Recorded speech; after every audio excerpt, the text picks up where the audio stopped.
করে দিমু। আচ্ছা ঠিক আছে।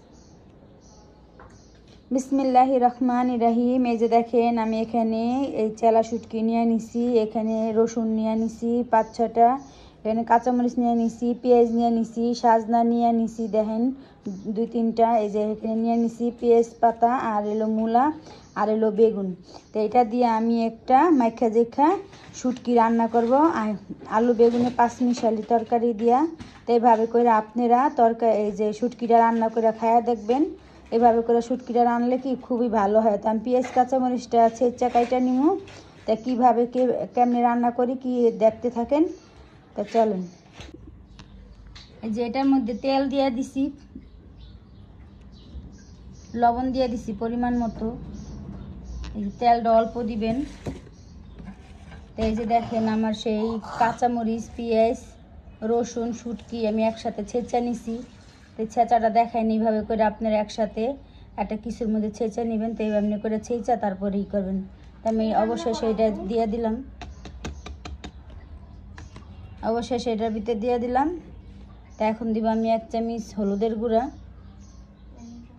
এটা চামচটা ছোটো তাই আমি আরেকটু দিলাম।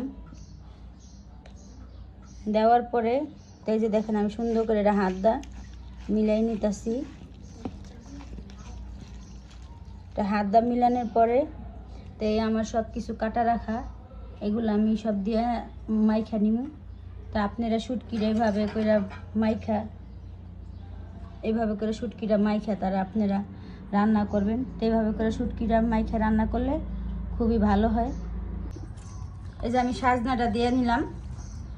তো এই যে আমি বেগুন কাটা রাখা বেগুনগুলো দিয়ে দিলাম।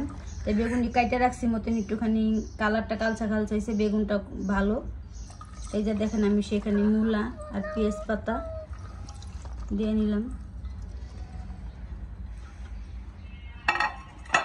তো এইভাবে করে দিয়া হাত দিয়ে সুন্দর করে শুটকিটারে মাইখা নিব।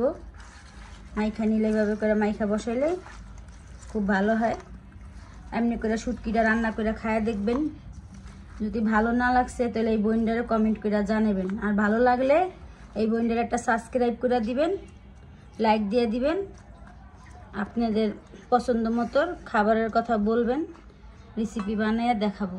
তো এই যে দেখেন এইভাবে করে আমি এটা চুলায় দিয়ে নিব, সব মাইখা জেকা নিছি। তো এই যে দেখেন আমি চুলায় বসাই দিছি। তো এটার আমি ঢাকা দিব। তো ঢাকার পরে হইলে আপনাদেরকে দেখাবো।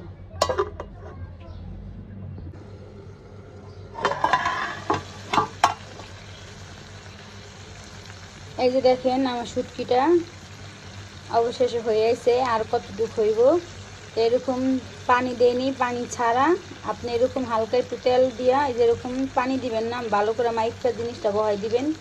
তো সেই রকম হইব। তো এই যে দেখেন আমার এরকম হয়েছে, আর পানি লাগবে না, আর একটু ঢাকনাটা ঢাকা দিব। তো একবার সুন্দর মমের মতো গলে যাবো। তো এইভাবে করে আপনারা শুটকিটা রান্না করে খাইবেন, অবশ্যই খাবেন, খাইয়া দেখবেন যে শুটকিটা রান্না করে খাইতে কীরকম লাগে তার বইন্ডারে বলবেন। আমার এটা আর কিছু হবে তো হইলে আবার দেখাবো। এই যে দেখেন আমার শুটকিটা হয়ে গেছে পুরো কমপ্লিট। তাই আমি শুটকিটা বাইরে নিছি। তো এইভাবে করে আপনারা রান্না করে খাইবেন। দেখছেন? আল্লাহ হাফেজ।